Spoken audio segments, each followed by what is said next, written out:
The following is a graphic depiction of a violent prehistoric battle. Viewer discretion is advised. He was 50 tons of pure menace, cloaked in the body of a monster shark. He dwarfed today's great white. And new revelations show that the ancient seas were the playground of this real-life sea monster called Megalodon. They're the Earth's first fighters, the ultimate predators. New discoveries in forensic science bring to life the prehistoric art of war. This is Jurassic Fight Club.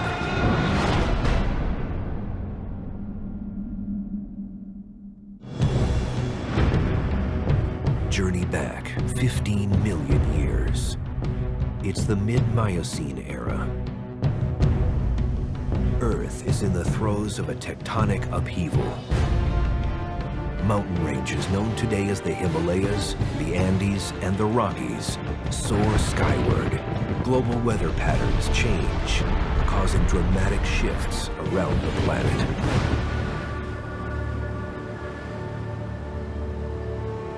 But it's the sea that experiences the greatest change.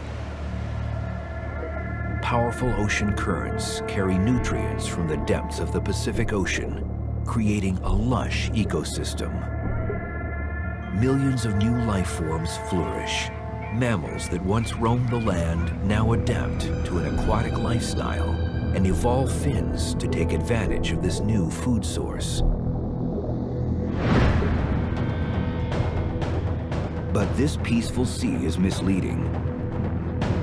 50 feet below the surface, a deep-sea behemoth roamed these seas. And a new discovery brings it to life for the first time.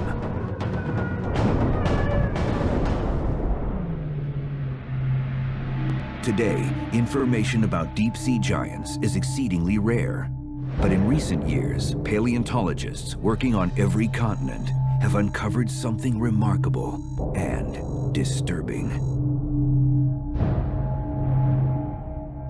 Thousands of whale bones found in every corner of planet Earth. Different species, different sizes. The whale bones all share one common characteristic: deep gashes driven into them with tremendous force. Over the last several hundred years, thousands of prehistoric whale bones have been found with deep gashes sliced into them. They're found on ribs, vertebra, tail flukes, and flipper bones, and some of them are over 9 inches long and in some cases 3 inches deep. The force to drive teeth that deep into bone would have been staggering. But even more importantly, the size of the animal who could inflict an injury of that nature would have been unimaginable. The evidence points to an apex predator whose scale is unimaginable to us today. A giant monster who roamed the seas at will. But who could kill a giant whale? Who was this prehistoric killer? Then, the mystery deepened. Next to many of these injured bones, paleontologists found something else. Triangular-shaped teeth, which were absolutely enormous. They had serrated edges, which were used to cut through the flesh of large prey. When they matched its teeth with the gashes in the bones, they discovered they fit. So if we look at this bone, there's an asymmetrical cut in it, and the only way this tooth will fit in is in this position, because we have the upper surface of the cut is very flat, the lower surface is sloped. And the tooth will only fit in that position, and there's no other animal that produces a bite with that asymmetry. The teeth belong to a giant shark, Megalodon.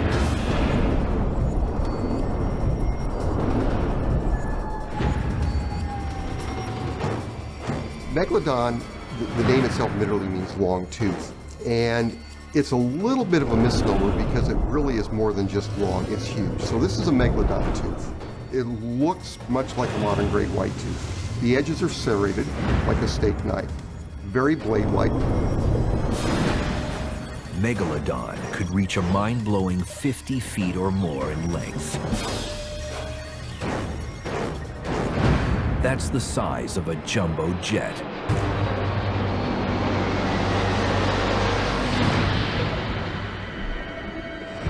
This animal is so huge, it is so enormous. If Megalodon existed at the time when man existed, we would not have been able to venture into the ocean because we couldn't build a ship big enough to deter him from attacking it.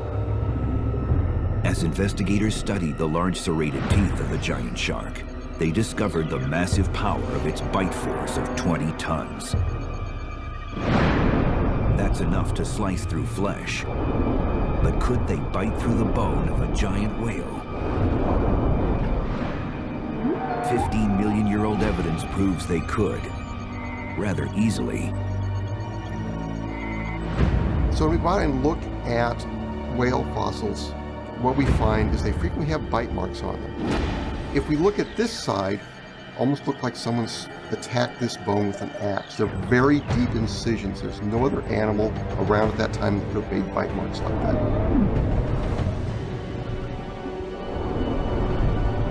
This megalodon attacked with such ferocity.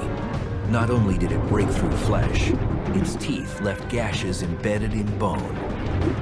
These bones were deep inside the whale, rather than close to its skin. But there's a challenge. Sharks don't have bones, so estimating Megalodon's size and shape is done another way. Many of the sharks do get bony cartilage vertebrae, which do in fact fossilize, which is contrary to common belief. And we can actually measure the length of the animals. We can see where their tail was, and we know how big they were. Prehistoric shark vertebrae are rare, but the teeth of Megalodon speak volumes. The teeth tell us a lot. They compare to what a great white's teeth look like, shaped the same way, and basically what we calculate is about 10 feet of Megalodon for every inch of tooth. So if you're looking at a 6 to 7 inch tooth, you're looking at a 60 to 70 foot Megalodon. We now know that a Megalodon was so massive it could eat a T-Rex and was more than capable of taking on any prey in the sea. Nothing was off limits. Whales, sea lions, even members of its own family.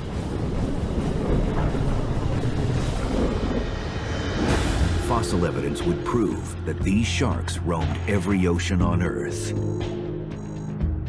Whale bones with bite marks in them are worldwide in distribution. Almost anywhere you find a collection of whale bones, you're going to find Megalodon bite marks if you're in the sediments of the correct age. And it suggests that Megalodon really was a major predator of whales worldwide during this time. The specific location of the Meg's remains tells us something else, that they stayed close to their victims. Megalodon fossils are found in the kinds of geologic deposits that form pretty close to shore. So as far as we know, it was not a deep water kind of species or an open ocean, they call it pelagic species. And that makes sense because it's prey. Things like marine mammals and other large marine vertebrates that would have shared its ecosystem probably lived in coastal environments where there was upwelling and more nutrient supply in a biologically richer environment. It takes a lot of 100-pound seals to feed a 50-ton Megalodon. He's not going to waste his time chasing those hors d'oeuvres. He's out looking for whales and giant squid and other large sharks. Megalodon is such a monstrous shark, it is estimated that he had to eat 1/50th of his own body weight each day. That means Megalodon needed to scare up 2,000 pounds of food every day. That's the size of an elephant. To do this, it would employ hunting skills honed over millions of years. Remarkably, they are skills still used by great whites today. When Megalodon hunted, it would probably stalk prey, perhaps from below. It would would seek the largest prey probably available to it. Once it selected a prey item, it would start accelerating towards it. And this would not be an explosive short distance acceleration, it would be acceleration over a fairly long distance. When it made its final rush, reached its peak speed, it really couldn't make a sharp turn. If the prey darted to one side, it couldn't follow as easily as smaller fish could. Comparing the tooth size of the megalodon and a great white shark says it all. This is the bottom tooth of a great white, probably a specimen that was about 13 to 15 feet long. This is its prehistoric cousin, Megalodon. And you can see a little discrepancy in the tooth size here. And to add to their lethal ability, they had an endless supply of these knife-like teeth.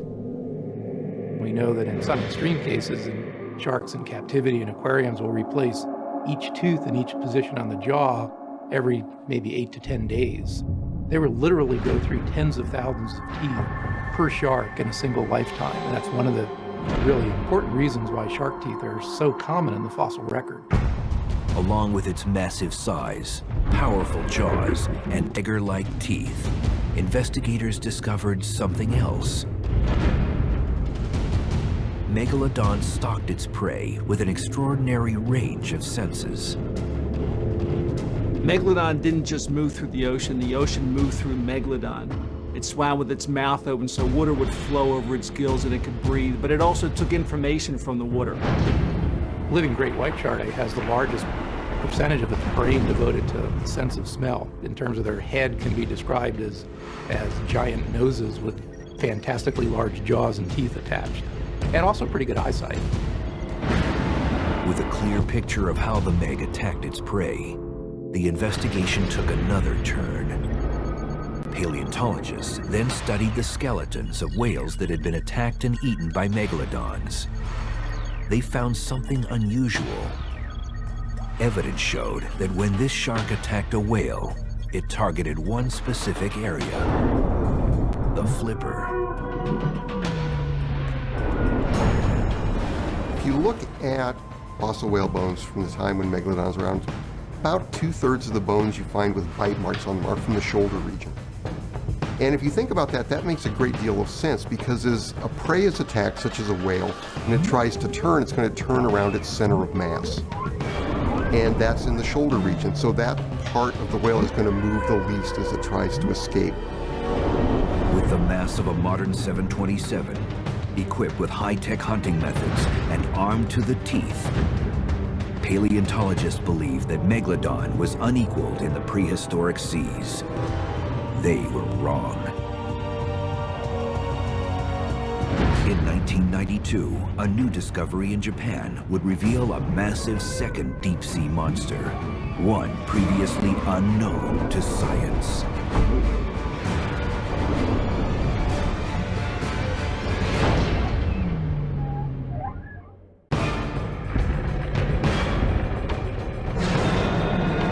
During the age of dinosaurs, Tyrannosaurus Rex ruled the Earth. But 15 million years later, a larger, more terrifying creature would emerge. Megalodon, the largest carnivorous fish ever to prowl the oceans. Megalodon is a species that receives a lot of interest. It is the closest thing that shark people have to their own Tyrannosaurus, so to speak, in being a big, spectacular animal. And at first, scientists thought it was the only apex predator of the seas. In 1992, they found out they were wrong. Dr. Lawrence G. Barnes of the Los Angeles County Museum of Natural History made a remarkable discovery in Japan. But it wasn't on the ocean floor. It was in a box in storage. What he would find revealed a second deep-sea monster, one previously unknown to science. It shared the domain of Megalodon. And we now know it was every bit as terrifying. In the early 1990s, I was traveling with a grant through Japan, and I happened to go to the little town called Shigamura. Mura means village. They took me to their little town museum, and they had lying in storage a fossilized sperm whale skeleton. I looked at it with my colleague, and I said, that's a new species. Barnes named this new creature Brygmophyseter shigensis, the biting sperm whale. In the prehistoric deep seas, the biting sperm whales were among the largest and deadliest whales of their time. They dwarfed today's killer whale. Because we have a complete skeleton, we can estimate the body size of Brygmophyseter at probably 35 to 40 feet. By comparison with modern whales, this is medium size, not really large. However, at its time, this was among the largest of the whales that did exist then. When paleontologists studied whale DNA, they found something remarkable. Incredibly, whales are closely related to hoofed animals, in particular, the pig and the hippo. 55 million years, and the actual evolutionary origins of whales and which group of land animals are most closely related to has been the subject of a lot of interest in recent years. And the paleontological evidence, fossil evidence, and evidence from looking at the DNA of living whales and other animals now really strongly points to whales being very closely related to hoofed mammals. We actually have found hind legs of walking whales. And the hind leg has what we call a double trochleated astragalus. And this is an astragalus or an ankle bone, which has both an upper and lower curved surface, which allows the spring in the step. It allows a deer to jump a fence. And these earliest whales, which are walking whales, have that kind of hind leg. No other kind of mammal has that kind of hind leg. But unlike the mega shark, the biting sperm whale lived in families called pods. Whales in general are social animals, and sperm whales are too. They go in small groups. And we would expect that back in the Miocene, there were little pods of sperm whales.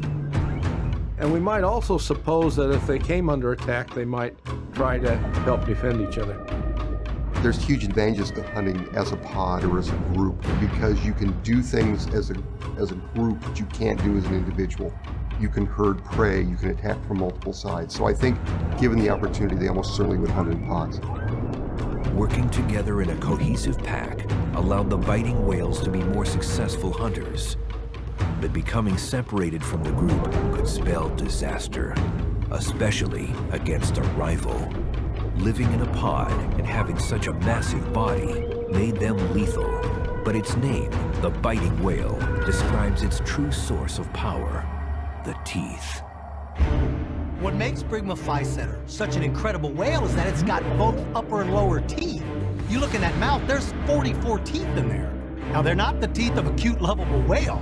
They're the same size as the teeth that you'd see in the mouth of Tyrannosaurus rex.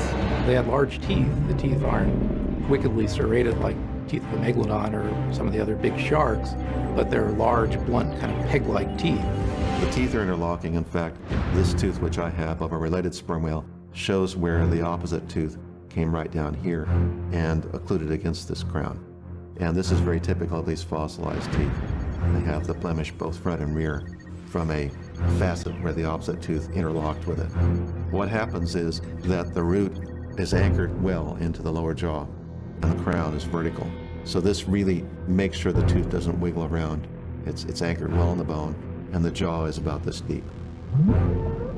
Those powerful, deep-rooted curved daggers were ideally suited for preying upon a variety of aquatic life. This put the biting whale in direct competition with Megalodon. I think it was a top predator. It was a very carnivorous animal and could have taken on or eaten anything it wanted to. The biting sperm whale of Japan is found in deposits that also have dolphins, other whale, very primitive sea lion-like animals. I think any one of these could have been part of its diet. It probably could have eaten fishes, squids, sharks, other kinds of small mammals as well. So it probably had a very generalized diet. Unlike the modern sperm whale, the fossil one had large, fully functional teeth, both in the upper and lower jaws. these teeth were specifically designed to lock onto prey with slippery scales. And to help this whale find its prey in any water condition, the biting whale employed something unique to all sperm whales: sonar. They have very keenly developed echolocation sonar sense associated with their brains that is a unique feature of toothed whales, and sperm whales have it developed to a very keen degree. The way sonar works is basically the animal would produce sound, and these sound waves travel out away from the skull. When the sound wave hits something, it bounces back to the animal, and receptors in the skull sort of paint a picture of what's in front of it. Where it is, what direction it's going, how large it is. Sonar is like eyes in total darkness. The advantage of sonar is it allows you to make up for conditions of poor vision at night, in murky water. And so it'd be very useful because in nearshore waters, you tend to get a lot of sediment stirred up by waves. And so it tends to be a little bit murkier than you would find even slightly offshore. So it'd be an advantage under those conditions. But sonar was not just for finding food or seeing in the dark. It was a weapon that could actually kill.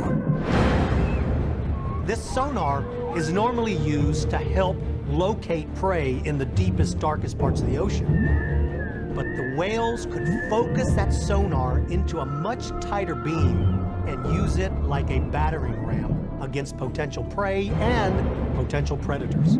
Sound travels faster and farther underwater than it does on top. So if you're sitting somewhere and you hang a stick of dynamite 10 feet from your head and detonate it, it's gonna kill you just because of the shock wave. Magnify that times 100, and it's not just gonna kill you, it's gonna liquefy you. The Brigmophyseter was not without a weakness. Unlike Megalodon, it was unable to regrow lost teeth. It did, however, have another weapon at its disposal. It could employ its head as a powerful battering ram. Ramming would be useful. It really wouldn't damage the shark much unless you were to ram the gills or the eyes or something like that. But more importantly, it would be a distraction.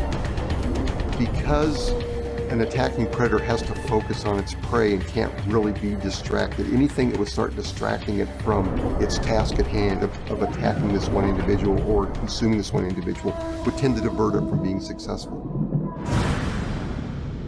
Led by a dominant bull, the Brigmophyseter would travel in pods of 6 or 7 to aid in mutual defense. I think this is definitely something we should expect happen, is that whales would defend their family members against not only sharks, but other kinds of large marine vertebrates, other kinds of whales. I'm sure there were predatory killer whale-like things around as well.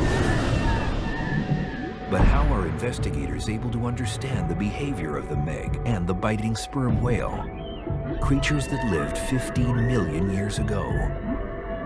Animal instinct does not change through generations, so they look to modern relatives for answers. One of the basic precepts of paleontology is the present is the key to the past. We must use the modern animal's anatomy, coloring, behavior, and all of that to interpret the fossils. If we don't, we have no basis to go on. And so I think this is why we're seeing some very nice reconstruction of extinct animals these days, but always looking at something today which is either related to or analogous to the animal we're looking at in the fossil record. The biting sperm whale traveled the prehistoric seas in family packs. Few creatures were large enough to take on these killing whales. But thousands of bitten whale bones found throughout the world proved that one fish saw them as a food source: Megalodon. Sperm whales form close family units for protection and to nurture their children. Great white sharks relate only during mating and will actually eat their young. New breakthroughs in forensic science will reveal how this starkly different behavior played out in the prehistoric seas.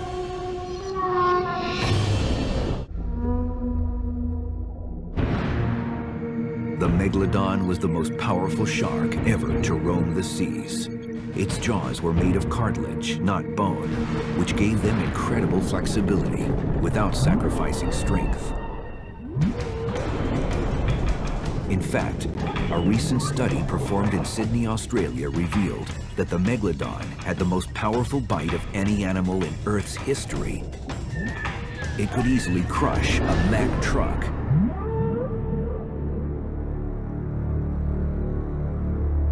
Can you imagine what it would have been like to see these two deep-sea monsters going head-to-head in an all-out battle to the death?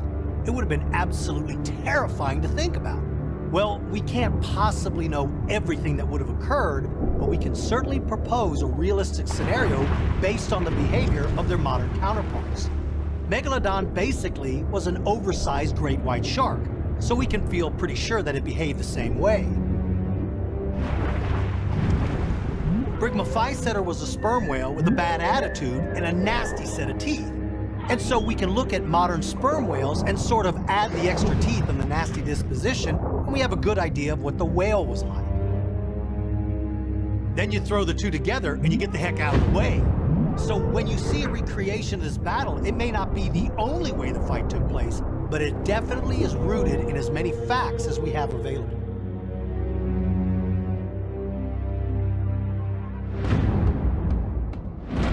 Few creatures on Earth or sea could match the Megalodon in deadly force. In fact, compared to the Megalodon's bite force of 20 tons, the T-Rex had a bite force of just over 3 tons. Megalodon was an enormous shark. Our estimates, based on the preserved teeth, are that a really big Megalodon would have been in excess of 50 feet long, which is the size, basically, of the big humpback whale, the length of the humpback whale, and would have weighed many, many, many tons. The biting sperm whale was powered by the up and down motion of its powerful tail fluke, allowing it to reach speeds over 25 miles per hour. The larger Megalodon used a side-to-side motion to propel its massive body forward. But its tremendous size limited its speed to 15 miles per hour. Sharks and whales are built completely differently. The whale's body is supported by a bony skeleton, whereas the shark's body is made of cartilage. For the shark, it means that it can turn and maneuver much easier because it doesn't have the same limitations that the whale has with that bony skeleton. So the shark is certainly more agile. As for speed, the whale, being a little smaller, has less mass to move, and therefore I think it would have been a lot faster. Sharks can turn much more quickly. Think about a Ferrari for a shark. Think about more like an oil tanker for a whale. It takes a lot longer for a whale to actually turn its body. And they won't turn as sharply. But the shark will just really twist its body quickly and can bend and move more quickly in the water. Very few creatures in the prehistoric seas had weapons as large as the biting sperm whale and Megalodon shark. Each tooth was ideally suited for capturing and killing prey. These are the actual fossils of a Megalodon tooth and of a sperm whale tooth. And the teeth are very different. The shark tooth has serrations along the edge, literally like a steak knife. And the sperm whale has a tooth that is for piercing and holding. Those teeth tell us a lot about how each animal used them. The whale was using his to grab and hang on to prey, but the shark was doing something totally different. He was ripping and slicing huge chunks of flesh from its victim. We see images of modern great whites and how they shred prey. Well, with Megalodon, imagine that same image, but with a mouth that could swallow a boat. Two creatures, each the size of a city bus. But the biting whale had a unique weapon Megalodon didn't have. Sonar that could actually kill on impact. There's a huge difference in the fact that the whales would have sonar and could use that to detect food. Megalodon, on the other hand, doesn't have that advantage.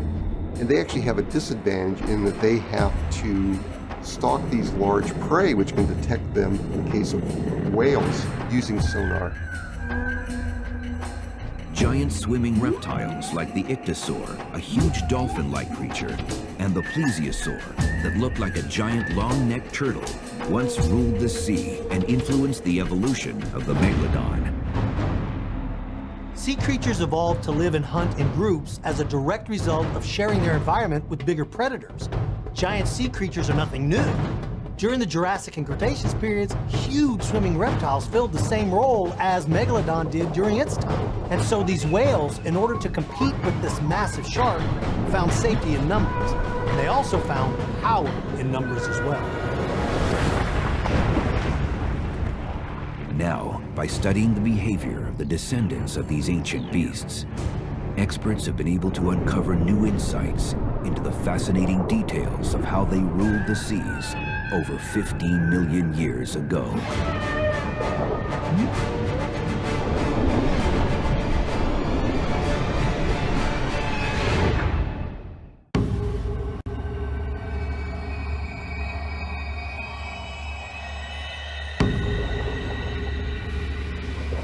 The dark Pacific waters north of Japan. A giant megalodon slices through the deep. A super predator on the hunt. His bulk so massive, the search for food never ends. This is a shark that was so enormous, it could swallow a modern great white shark whole. Suddenly, his senses pick up a disturbance in the water. He locks on to a lone sperm whale, separated from his pod. The shark has a remarkable battery of senses. It can actually feel the whale moving through the water. Receptors in its nose allows it to pick up these tiny electrical impulses that are put off every time the whale moves a muscle. The Meg is able to size up its prey before it even sees it. The megalodon's skin was covered with tiny taste buds called denticles. These allowed it to taste through its skin, which helped it more easily find and identify its prey. The coloration of Megalodon was ideal for his hunting methods. His skin was darker on the top and lighter on the bottom. What this meant is if you were above the Megalodon looking down, you couldn't really see him. And if you were beneath the Megalodon looking up, you wouldn't be able to see him. His favorite hunting tactic is to come from below and behind his potential prey. As the Meg closes in on the whale, he descends in order to surprise him from below. When he's just below the pack, he changes direction and picks up speed as he turns upward. The jaws of a Megalodon are very similar to the jaws of a great white. There were row upon row of teeth. The teeth located in the very front part were designed for grabbing the prey. The teeth behind were much more sharp and therefore were better designed for slicing. With sudden fury, Megalodon strikes. When it opens its mouth, the jaws literally come out of the mouth, and those serrated teeth, both up and down, would have acted like a giant meat slicer. Rolling its eyes backwards and closing a protective covering over them allows Megalodon to move in close without risking eye injury. Modern sharks have a remarkable way of protecting their eyes during an attack, and Megalodon would have had the same system. When Megalodon moves into bite, it will roll its eyes backwards and a protective membrane moves forward and protects the eye. But with its other senses in high gear, sight really isn't necessary once it targets its prey. Experts have discovered broken Megalodon teeth embedded in hundreds of whale bones found all over the world, attesting to the fearlessness of this vicious hunter. He targets the tail because that's the whale's only means of locomotion. That part of the body is very thin, and he bites deep into the vertebrae. But like modern sharks, his teeth are designed to break off and be replaced throughout his entire lifetime. Losing one tooth is no big deal when you have 300 more in your mouth that can replace it. This is no great loss for the Megalodon, who makes sure to only sacrifice its dullest teeth in battle. The whale's tail is nearly ripped off. It's not going to be useful in moving his body. The Brigmophyseter uses its flipper to steer. It is literally rudderless without it. There are 44 teeth in its jaws. The front teeth are as long as those of a Tyrannosaurus Rex. The Brigmophyseter sends a sonar signal for help. A blast of sound similar in range to a World War II submarine. He lowers his head and begins to send a signal of thumping noises down into the depths. It's basically a cry for help. Like the active sonar used by submarines, the whale emits sound waves that bounce back when hitting a solid object. This sets coordinates for both sender and receiver. The advanced mammalian brain of the Brigmophyseter enables it to listen for a distress call while still engaged in hunting. These guys are actively hunting and seeking prey. This guy's designed to battle giant squid in the deepest parts of the ocean. He can handle his own. Super sensitive organs in the skull and jaw read the vibrations, creating a sound map. Instantly, the pack's leader, the bull whale, uses its clicking vocal noises to tell the rest of the pod to mount a rescue mission. The sperm whale is one of the few predatory whales. He's not a lovable whale when we think of whales. This guy's got a massive set of teeth and a pretty powerful set of jaws. Several hundred feet above, the great shark senses a sudden change in the sea's rhythm. Subtle at first, yet unmistakable. The sensors in his nose pick up vibrations. He begins to feel a thud vibration. He can't figure out what it is, but the vibrations and thuds become much stronger. The Brigmophyseter uses its sonar to assess the situation. It knew that its pod member was in trouble. Now it knows why.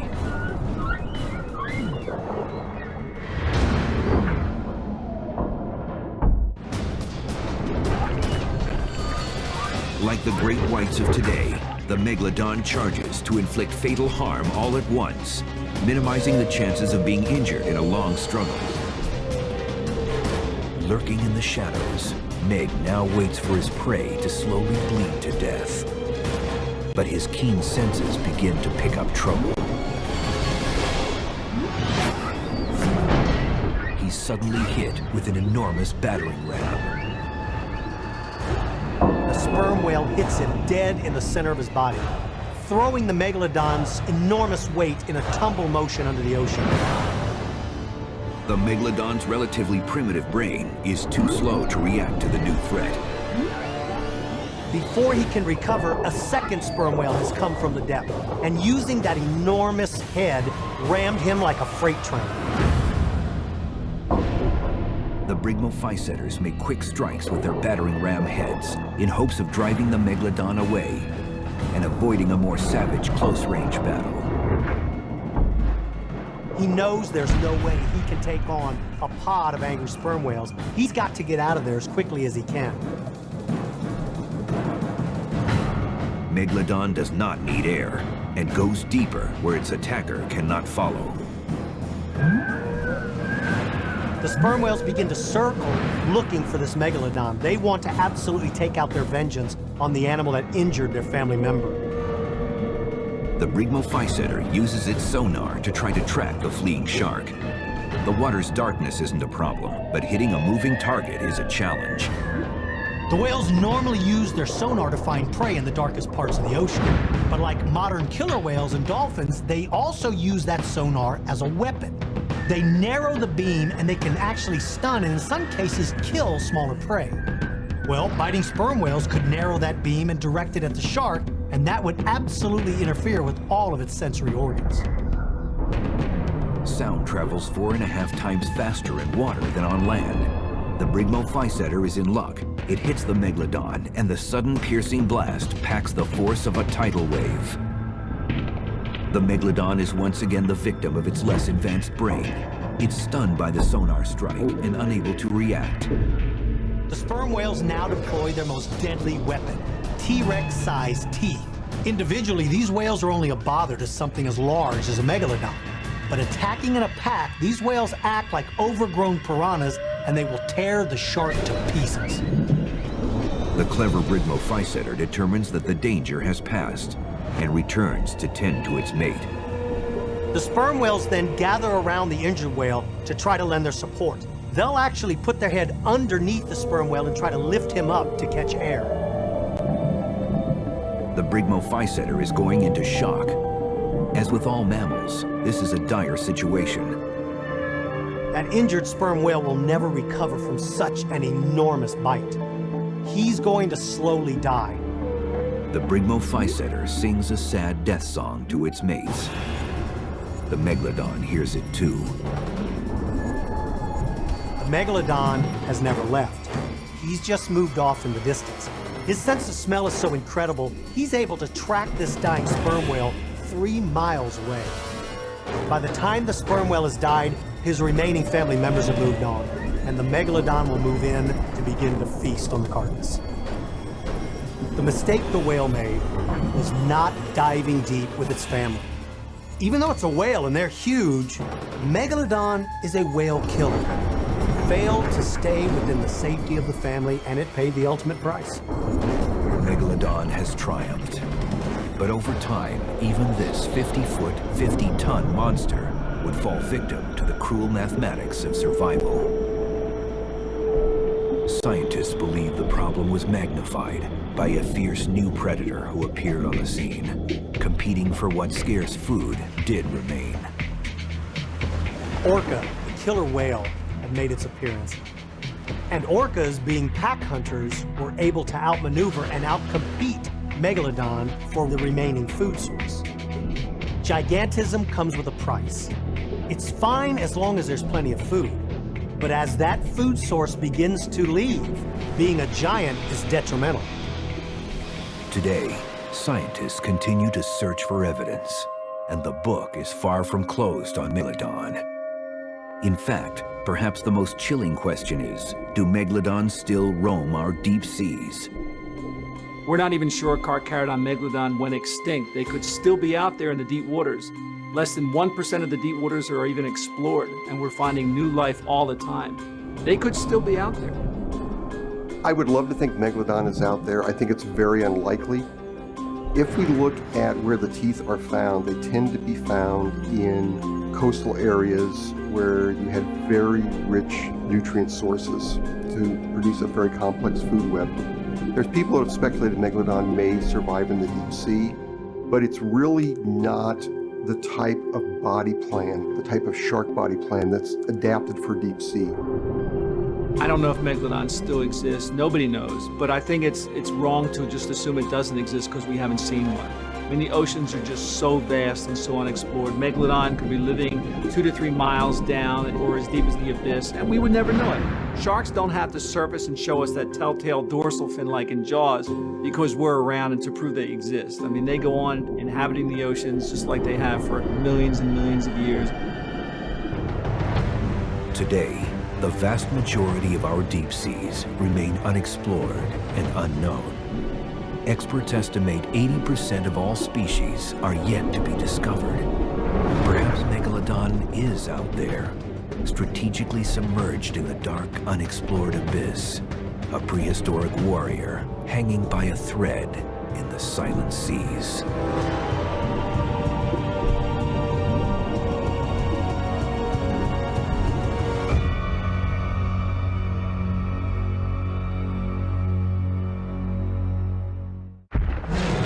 Next week on Jurassic Fight Club. It was predator versus prey in a 165-million-year-old battle of survival. But one killer in particular was so efficient, so deadly, its victim count is beyond the scope of man. It was the biggest killer.